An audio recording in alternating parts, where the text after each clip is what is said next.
Hello, everybody, and welcome to another edition of the Josh Hose Show. I'm your host, Dave Sheets, and with me is the head coach of the Massillon Tigers, Josh Hose. We'd like to thank our season-long sponsor, Reliable Heating and Cooling. Coach, welcome to the show. Thanks for having me. The Tigers are now 11-4 after falling to a very good McKinley team last night in the Tiger Gym.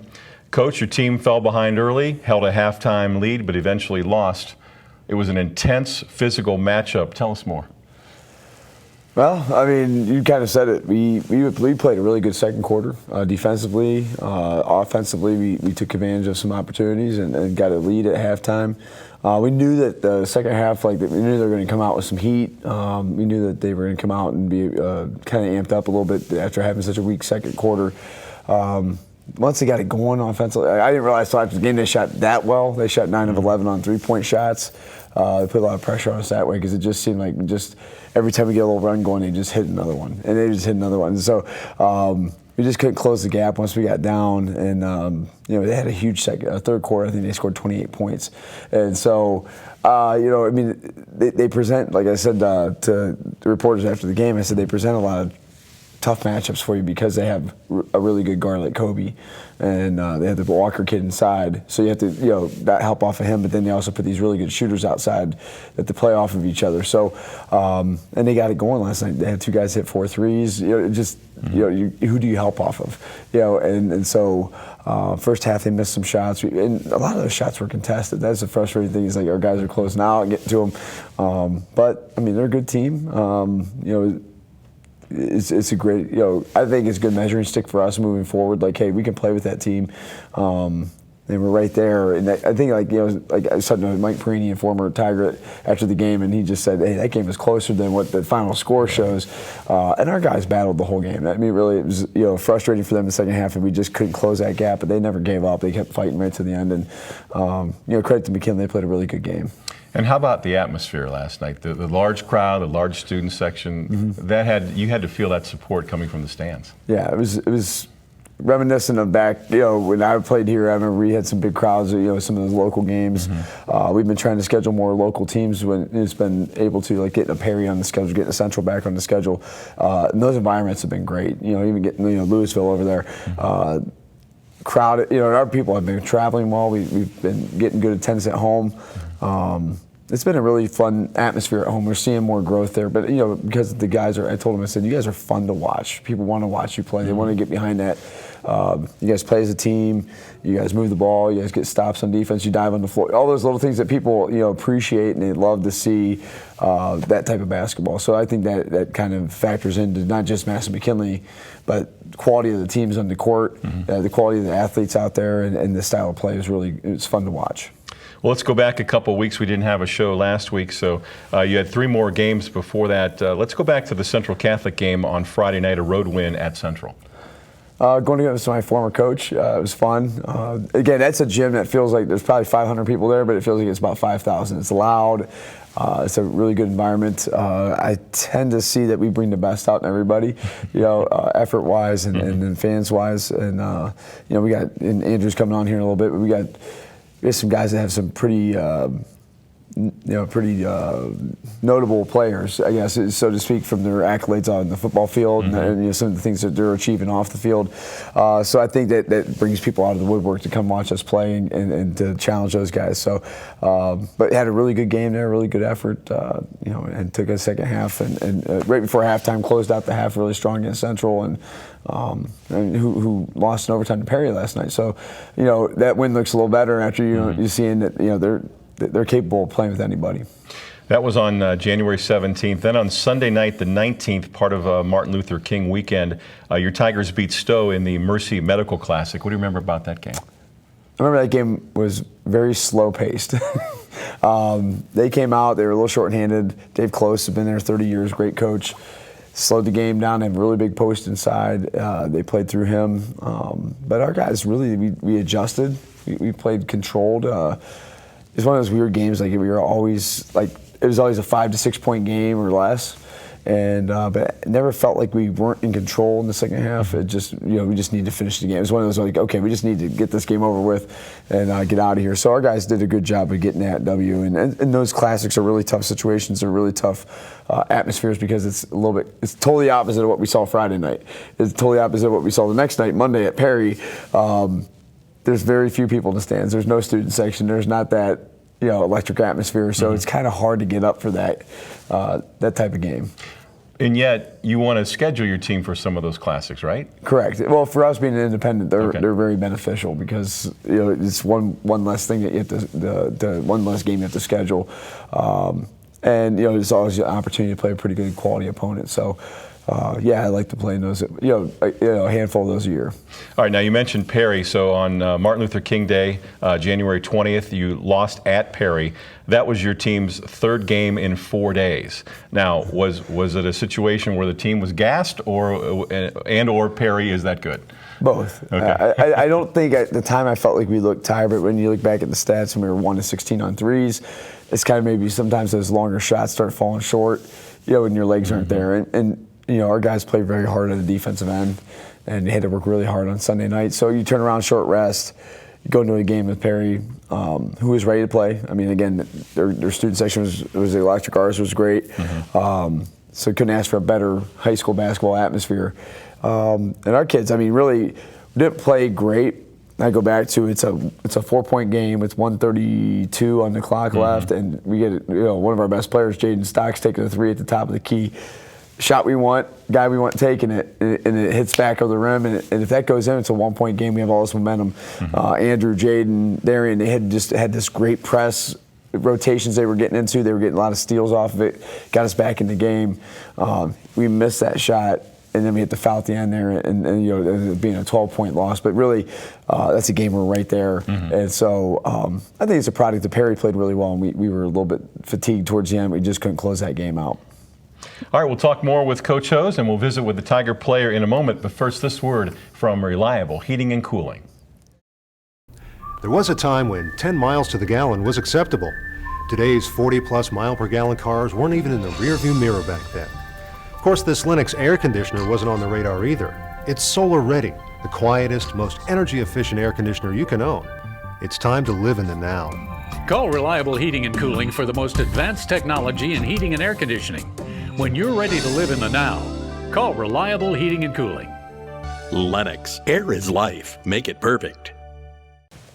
And thanks to Reliable Heating and Cooling, and welcome back to the Josh Hose Show. The Tiger player joining us this week is junior Andrew Wilson-Lamp. Andrew, last night's game, tough loss to McKinley, but wow, what an intense ball game. How would you describe the enthusiasm and the intensity in the Tiger gym last night? It was very intense. A lot of crap talk going around. We were all playing hard. I think it was a really intense game. The fans were really into it as well. We were talking during the break. Coach referred to you as a Swiss Army knife, as a guy that can come in off the bench and do a little bit of everything. How do you see your role on this year's team? Playing good defense, not allowing the big players on the team to score a lot of points, and also putting the ball in the hoop. Our viewers are well aware of the talent you have on the football field. Did you get a chance to work on your basketball game at all in the off season? Yeah, for the most part. I worked on shooting and just my ability to score a little bit more. All right. Can you describe for us any personal goals you had coming into the basketball season? Just really to develop myself as a scorer, get better at defense, take playing defense personal, not letting the person across from me score. Now, you had several of your teammates who played football as well. What's it like to transition from the long football season, the long run into the playoffs, state championship game, and then turn around and put a basketball uniform on? What's that transition like? It's tough, actually. My body is tired all the time. It takes a lot of energy, but once you get in the groove, it gets easier. And on a personal note for you, earlier in this week, you committed to play college football at West Virginia University. Congratulations. Thank you. And so what led to deciding to take a chance with West Virginia University? I actually went on a visit there, they just showed a lot of love. They really rolled out the red carpet for me. They just basically told me how much they love me and how much they wanted me there. So I felt like I needed to make myself a Mountaineer. All right, well, congratulations on that. Thank you, and good luck the rest of the season. Thank you. Coach Hose, tell us about Andrew. He's an engaging young man. Tell us about him as a person. Tell us about him as a player. And you said it, engaging. Andrew's a unique kid. He's a man of many talents. He does the touchdowns and tutus. He's obviously a very talented athlete. He's a good student, and he's a outstanding young man. Like just the way he carries himself. He represents our whole school district very well, no matter what he does. And then I love the kid. He's just a grinder. He shows up to work hard in practice. He's coachable. He's humble. And I think he's appreciative of what he has talent-wise and what he's been given. But also, he's the kid that works to develop those talents. And he's hungry. I mean, he has goals in life that tell you stuff that he wants to do. And I believe he's going to achieve great things no matter what he decides to do. And I think him and I have talked about like his future with football and all that, and I challenge him not to limit himself to that, because I think he could be a guy I could see on CBS doing pregame or postgame stuff after he's done playing. Because he just has that personality, and I think he's just got. I mean, he's got the world in the palm of his hand. He just got to continue to develop that and just keep grinding. All right, so after the McKinley loss last night, the season moves on. 2 more games this weekend on Friday night, home against Canfield. What can you tell us about that? We played Canfield last year up there. It was a really good environment, nice old gym, very talented, athletic school. Canfield, they usually have very good basketball. So we played a really good game up there. And I know Brett Martin had a really good game. Jaden had a great game. Trey Morgan had played big. So going into this year, they graduated some guys. Obviously, some of those names I mentioned, we graduated. They have a really good kid named Bruno, last name Bruno, that can shoot the lights out. He's a very long basketball player. He's about 6'5", can shoot it from anywhere, and he's got a quick release. So we got to do a good job. Drew would be a great matchup for him.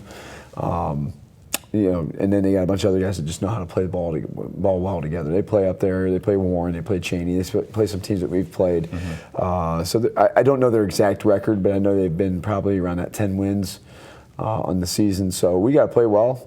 Hopefully they don't shoot as well as some of the teams that have come in here and shot the ball in our gym. I don't get that, but Andrew and I were just talking about that on the walk down here. So teams just they get it going in our gym. I don't know if it's too.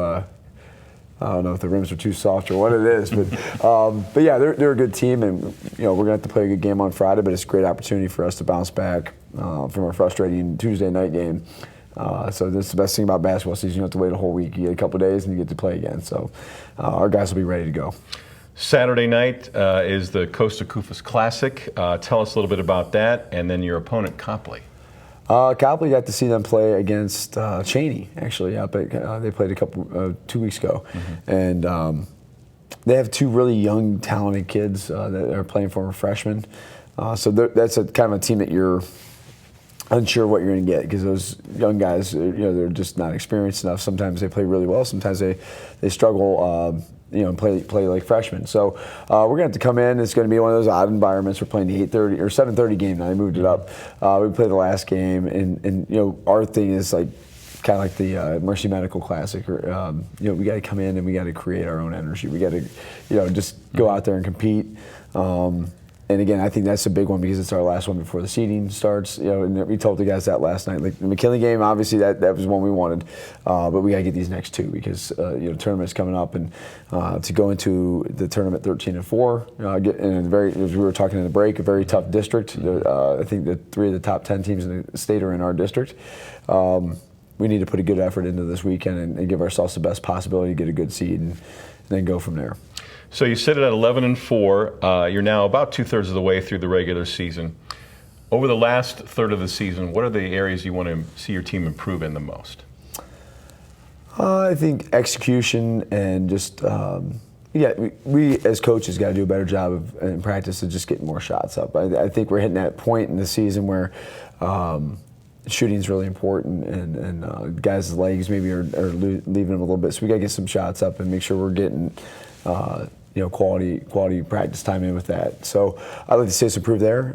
Defensively, just keep locking up or tightening up the screws on a couple of things that we need to do as a team. Playing that team defense. So I mean, there's just little things. I think right at this point of the year, we're not going to reinvent the wheel. We just got kind of fine tune and get better at the little things. And sometimes I know Coach McDaniels from McKinley back in the years ago. I follow him on Twitter, and he talks about it all the time, like less is more type thing with coaching. I think there's some truth in that. We got kids like Andrew, Jaden Ballard, Jaden Stock, Luke Sabo, those type of kids that play well together. They're really good athletes. Like, give them some basic stuff and then go out and play. And don't bog them down with a bunch of info. Let them use their athleticism, but kind of give them some guidelines. So I think that's where we're at, is like just kind of be who we are and just get better at what we're doing. Excellent. All right, well, thank you for your time, Andrew, as well. All right, as we wrap up another edition of the Josh Ho Show, we thank our sponsor, Reliable Heating and Cooling, and we thank Coach Hose and Andrew Wilson-Lamp for joining us. I'm your host, Dave Sheets. Be sure to join us next week for another edition of the Josh Ho Show. Thanks for watching, and as always, go Tigers.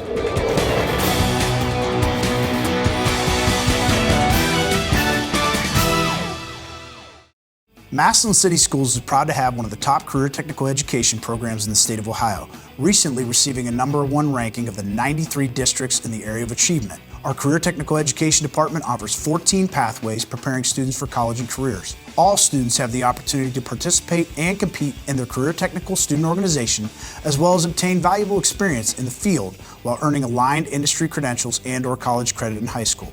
Visit massillonschools.org for more information.